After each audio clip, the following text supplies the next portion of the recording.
Manchester United qui élimine le Barça dans un match, un très très bon match.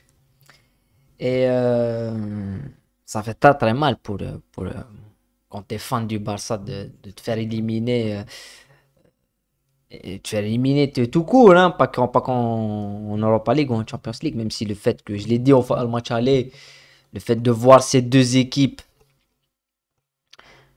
jouer l'Europa League, pour moi, c'est déjà voir la couleur stade orange pour le Barça, c'était pas normal. Mais cette élimination cette qualification de Manchester United, on va parler des deux équipes, on va parler du match. C'est une qualification qui est méritée sur l'ensemble des deux matchs. Parce que sur ce match-là, il y a eu une mi-temps pour le Barça qui était la première mi-temps. Il y a une mi-temps aussi pour Manchester qui est la deuxième mi-temps.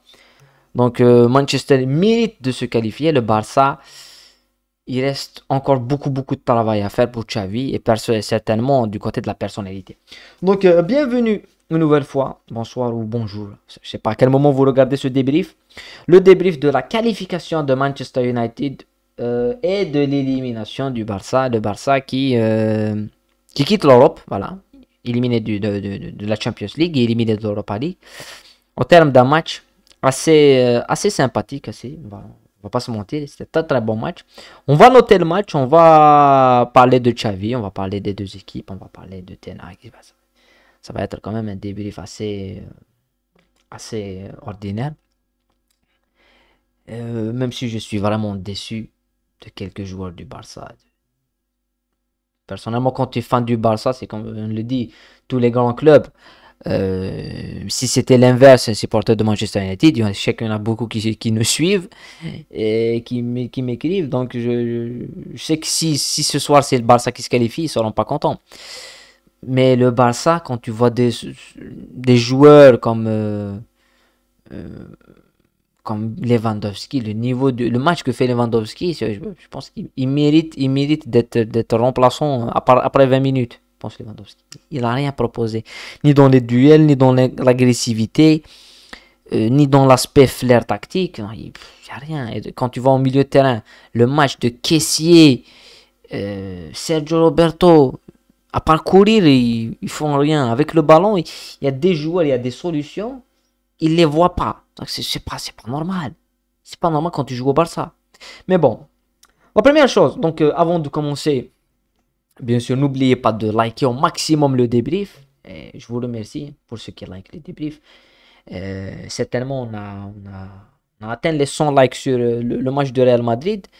On espère atteindre 50. C'est peut-être assez atteignable.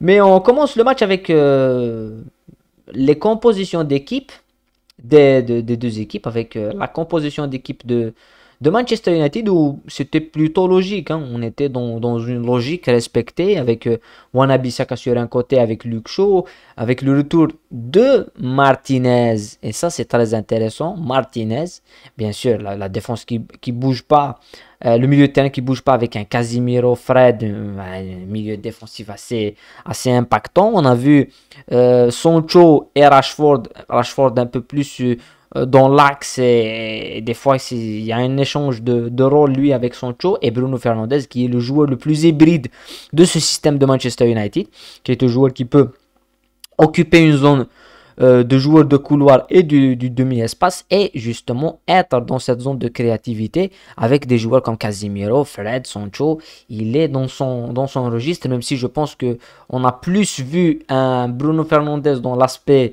défensif que dans l'aspect de la création et du meneur de jeu. On l'a plus vu en meneur d'homme et des fois même à la limite du carton rouge, hein.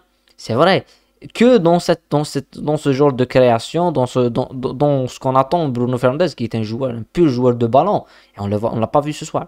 Mais bon, on a vu autre chose. Mais côté barcelonais, c'est ça qui va nous intéresser encore plus. On a vu une défense, le retour de Christensen, Araujo dans l'axe. Baldé titulaire, il fait un match quand même Baldé quand tu vois le match que fait Baldé, qui est très très jeune. Et le match que font d'autres joueurs qui quand même connaissent le Barça, c'est une honte pour les autres joueurs parce que le match de Baldé il est exceptionnel quand même. Koundé sur un côté,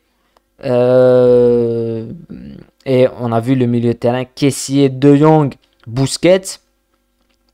Et voilà, Sergio Roberto, et Lewandowski à Rafinha. Euh, Le Barça, ils ont payé un petit peu l'absence de Pedri et de Gavi. Plus Gavi encore plus, parce que Pedri aussi, il aurait été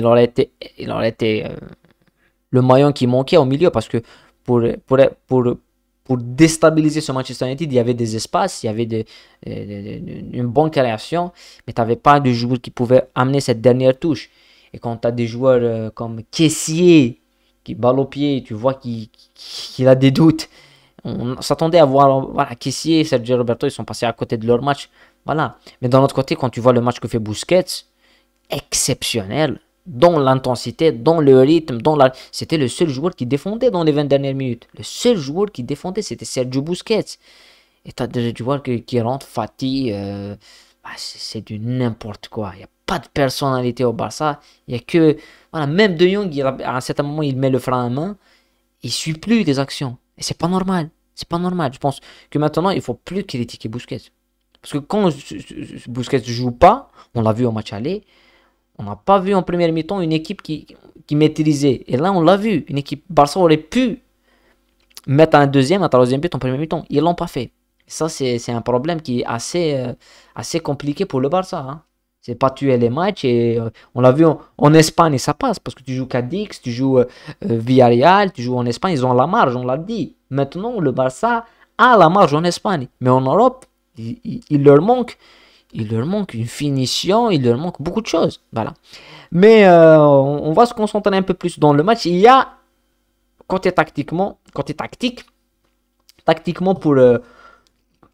quand on voit le premier but, il y a quelque chose qui saute aux yeux. Et pour moi, c'est ce qui a défini tout le match. C'est le positionnement de Baldé. Le positionnement de Baldé, il a défini tout le match. Déjà, il a défini la manière avec laquelle le Barça attaque. Et ça, c'est l'action du penalty où on voit Baldé dans la zone, dans un ballon qui revient, il le récupère ici. Il se fait faucher par Bruno Fernandes et on a dit que Bruno Fernandes qui va y aller dans le contact avec Baldé. Puis on a dit que Bruno, il était beaucoup plus dans l'agressivité que dans le jeu. Mais le fait de faire jouer Baldé comme attaquant, on a plus vu Baldé que Rafinha. Ils jouent presque sur la même ligne. On a plus vu jouer Baldé, plus techniquement prendre la profondeur. Mais ça a conditionné le Barça parce que tu as des situations, la première situation du match, Baldé, il est là. Il est latéral, Baldé, mais il est là, dans cette zone-là. Et regardez comment il y a tout un espace vide qui peut être attaqué par, là en l'occurrence c'est Bruno Fernandes, et c'est le déséquilibre, il aurait pu dès l'entame du match, à la deuxième minute, tu as déjà une situation qui est assez flagrante pour Bruno qui aurait pu même mettre le premier but, ce qu'il n'a pas fait. Mais ça, c'est défini par Baldé qui revient en retard. Et dans la situation, il est très très en retard, Baldé. Il est très en retard dans cette situation. Mais ça définit un petit peu le Barça. Ça définit ce que voulait faire Xavi tout au long du match. Ça définit ce que voulait faire Xavi tout au long du match. C'était de mettre Baldé dans une zone offensive et compenser avec Frenkie de Jong et avec Kessié et Busquets un peu plus axial, mais Frenkie de Jong encore plus, et permettre au Barça d'avoir cet atout offensif qui est Baldé. Il fait un match offensivement, il est énorme pour son jeune âge. Voilà, moi je dis chapeau, voilà, quand on dit qu'il faut faire jouer les jeunes, Baldé c'est de la réponse. Mais en deuxième mi-temps, dès l'entame de la deuxième mi-temps, on a vu le changement de Manchester United. Le changement de Manchester United, c'est lui. C'est la rentrée d'Anthony. Et la rentrée d'Anthony, ça a mis Anthony, Wan-Bissaka et Marcus Rashford sur le même côté contre Baldé, Alejandro Baldé. Ils sont mis à 3 sur le même côté, 3 joueurs de champ, Wan-Bissaka qui est un joueur un peu plus offensif. Anthony qui revient de blessure et qui est très, très rapide. Et Marcus Rashford qui vient s'intercaler dans une zone où tu as un joueur qui est Federico Baldé qui monte beaucoup.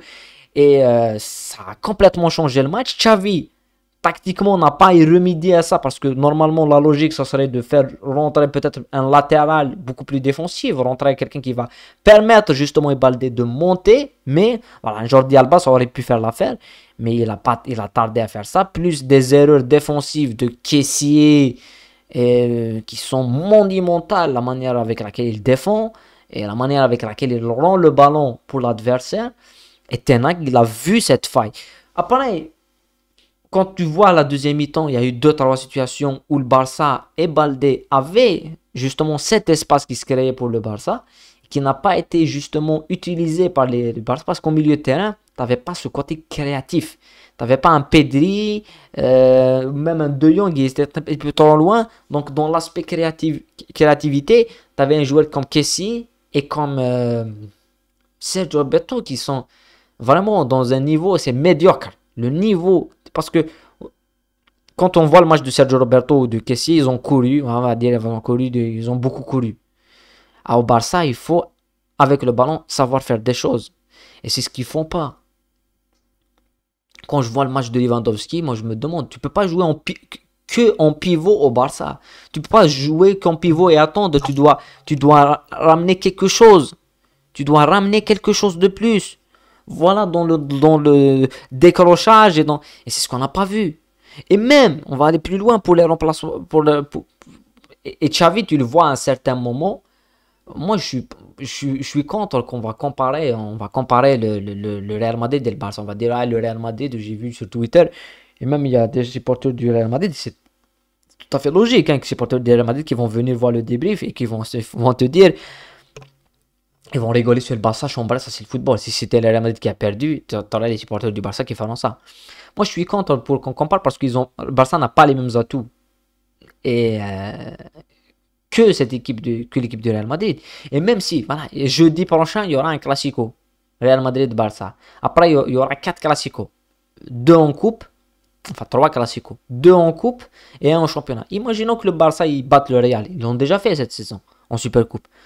Donc, qu'est-ce qu'on va analyser? On va dire, ah, le Barça, ils sont plus forts que le Real en Espagne. Non, on ne peut pas analyser. Deux clubs, ils sont totalement différents. Et il y a toute une approche à entreprendre. Mais quand tu vois les choix de Xavi, de remplacer Sergio Roberto et de faire rentrer Fati et Ferran Torres, tu te dis, le Barça ne peut pas gagner. Parce que la solution devrait venir du bon. Et pour Manchester United, la solution, elle est venue du bon. La solution, elle est venue d'un joueur. Parce qu'en premier temps, tu as Weghorst. Weghorst, il sera beaucoup critiqué. Il est beaucoup critiqué parce que tu te dis, ils ont remplacé Cristiano par Weghorst. Un joueur qui court seulement un grand tige et tout. Mais est-ce que l'effort fourni par Weghorst, dans le pressing, le contre-pressing, il va presser tout le temps et tout le temps, est-ce que Cristiano Ronaldo le fait? Ou va le faire à cet âge? Il ne peut pas le faire. Mais en deuxième mi-temps, tu as Weghorst qui fait un match éclaté offensivement. Tu vas sur le banc de Manchester United, tu as un joueur comme Anthony qui sort. Là, pour le Barça, le joueur qui aurait dû faire la différence, si on ne retire les blessés qui sont... Ah, c'est des enfants qui sont blessés. Pedri, Gavi, Dembélé. C'est pas rien. Mais tu as un joueur sur le terrain qui est Rafinha, il passe à côté du match. Passe à côté, mais complètement du match. Il n'est pas décisif offensivement. Et il est impliqué sur une faute de couverture, une faute de défense. Sur le deuxième but, il est trop mou. Voilà.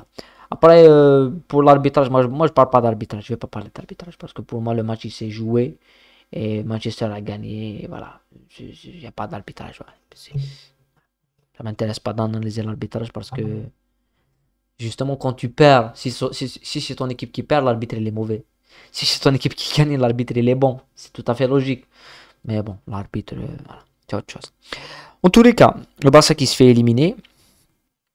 Et on a vu un bon match, on va dire. Un très bon match. Moi, la note que je donnerais pour le match, on va donner une note pour le match, pour finir. Et pour moi, on a vu un bon match. Pas un match... un bon match. Moi, je pense c'était un très bon match. Il y avait de l'intensité. Et voilà. Pas un match exceptionnel. Exceptionnel, c'est 9.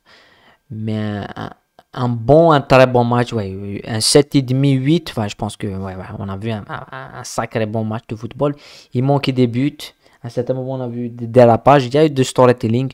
Donc, moi, je mettrais un 7,5. Voilà, 7,5. Ça serait un sacré bon rendez-vous hein, d'Europa League. Même si, pour moi, le fait de voir ces deux équipes en Europe, en Europa League, bah, ce truc, voilà, ce truc-là orange. Ah, ça me dégoûte. Pour les deux équipes, hein, parce que Manchester United, Barça, j'aurais aimé voir ces deux équipes en Champions League. Imaginons on a eu cette affiche en Champions League. Ce serait pas la même chose. Pas la même chose. Mais voilà. Donc bravo pour Manchester United et dommage pour les Barcelonais, moi de premier. Hein. Mais bon, c'est le football et le Barça, pour moi, le Barça, je l'ai dit en début de saison, l'objectif c'est la Liga. Faut remporter cette Liga. Et peut-être faire un autre parcours en coupe si le Barça élimine le Real Madrid, c'est en demi-finale. Ils vont en finale, peut-être finir avec un doublé Ligue en Liga championnat, Liga et coupe, c'est pas rien. Hein. Et l'année prochaine, avec peut-être un petit recrutement de un ou deux joueurs, je pense deux joueurs au maximum, un milieu de terrain. Un très bon milieu de terrain, pas tu me recrutes caissier ou tu me ramènes des joueurs qui sont finis. Hein. Faut ramener une pépite, faut ramener quelqu'un qui va ramener un plus, voilà, comme un jeune joueur. Et ils vont revenir, le Barça va revenir, voilà. En tous les cas, on se retrouve très bientôt. Et il y aura une vidéo qui va sortir sur le Barça, ça concerne Messi, parce qu'il y a eu des rumeurs sur Léo Messi, sur le possible retour de Messi à Barcelone. Bonne ou mauvaise nouvelle. Ouais, je vais faire une vidéo et elle va sortir très très prochainement. Voilà, moi je vous dis à très bientôt, portez-vous bien. On se retrouve dans d'autres débriefs du football international avec une autre semaine qui serait remplie de très bons matchs, certainement en championnat avec en Espagne ce fameux Real Madrid-Barcelone hein, en Coupe d'Europe. Pendant ce temps-là, prenez-vous bien, prenez soin de vous et la paix sur vous. Ciao.